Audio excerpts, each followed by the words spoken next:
بسم اللہ الرحمن الرحیم الحمدللہ رب العالمین۔ رب کائنات کا بے حد شکر ہے کہ اس رب کریم نے ہمیں ایک مرتبہ پھر دین کو پڑھنے کی سمجھنے کی توفیق عطا فرمائی۔ جیسا کہ میں نے کچھ دن پہلے آپ کے سامنے حدیث مبارکہ پڑھی تھی کہ جب انسان مسجد کی طرف اس ارادے کے ساتھ جاتا ہے کہ وہ اللہ تعالیٰ کے دین کو سیکھے گا یا دوسروں کو سکھائے گا، نبی پاک علیہ الصلوۃ والسلام نے فرمایا کہ اسے کامل عمرے کا ثواب ملتا ہے، بلکہ کامل حج کا ثواب ملتا ہے۔ تو آج میں آپ کے سامنے جو حدیث مبارکہ پیش کرنے والا ہوں، اس میں یہ ذکر ہے کہ جب وہ بندہ خاص اللہ تعالیٰ کی بارگاہ میں پہنچ جاتا ہے، مسجد میں چلا جاتا ہے دین سیکھنے کے لیے یا سکھانے کے لیے، تو تب اللہ تعالیٰ کی اس پر کیا کرم نوازیاں ہوتی ہیں۔ اس طرح تو میرے رب کریم کی بے حد و بے شمار بندوں پر رحمتیں ہوتی ہیں، کرم نوازیاں ہوتی ہیں، لیکن جب بندہ اس نیت کے ساتھ کہ وہ دین کو سیکھے گا یا دوسروں کو سکھائے گا اور پھر وہ مسجد میں جاتا ہے، جا کر وہاں پہ بیٹھتا ہے، تو اللہ تعالیٰ نے اس پر کون سی کرم نوازیاں فرمائی ہیں وہ اس حدیث مبارکہ میں آپ کے سامنے پیش کرنے کی کوشش کروں گا۔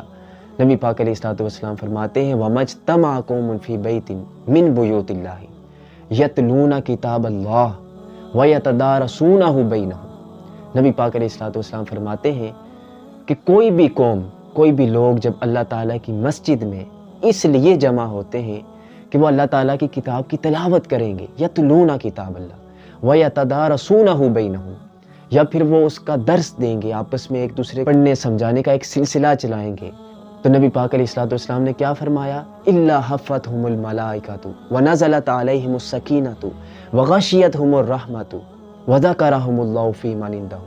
حبیب علیہ الصلوۃ والسلام فرماتے ہیں کہ اللہ تعالیٰ ان پر یہ کرم نوازی فرمائے گا، ان پر خاص قسم کی رب تعالیٰ کی طرف سے سکینت نازل ہوگی، وغشیتہم الرحمۃ، اللہ تعالیٰ کی رحمت ان پر چھا جائے گی، وحفتہم الملائکۃ، اور جو فرشتے ہیں وہ اپنے پروں سے ان کو ڈھانپ لیں گے، وذکرہم اللہ فی من عندہ، اللہ تعالیٰ کے پیارے حبیب علیہ الصلوۃ والسلام فرماتے ہیں کہ جب لوگ مسجد میں اللہ تعالیٰ کی کتاب کی تلاوت کرتے ہیں، رب تعالیٰ کا ذکر کرتے ہیں، وذکرہم اللہ فی من عندہ، تو اللہ تعالیٰ اپنے خاص بندوں میں ان کا ذکر فرماتا ہے، یعنی آسمانوں پر پھر ان کا چرچا ہوتا ہے جو دنیا میں اللہ تعالیٰ کے گھر میں اللہ تعالیٰ کا ذکر کرتے ہیں۔ سبحان اللہ، کیا مقام ہے ان لوگوں کا، کیا شان ہے ان لوگوں کی کہ جو دن رات اللہ تعالیٰ کے اس گھر میں بیٹھ کر اللہ تعالیٰ کی کتاب کی تلاوت کرتے ہیں، دوسروں کو درس دیتے ہیں، دین اسلام کے لیے دن رات محنت کرتے ہیں۔ ایسے لوگوں کا کتنا بڑا مقام ہوگا۔ تو آپ اس حدیث مبارکہ سے اندازہ لگا سکتے ہیں کہ رب تعالیٰ کی کتنی کرم نوازیاں ہیں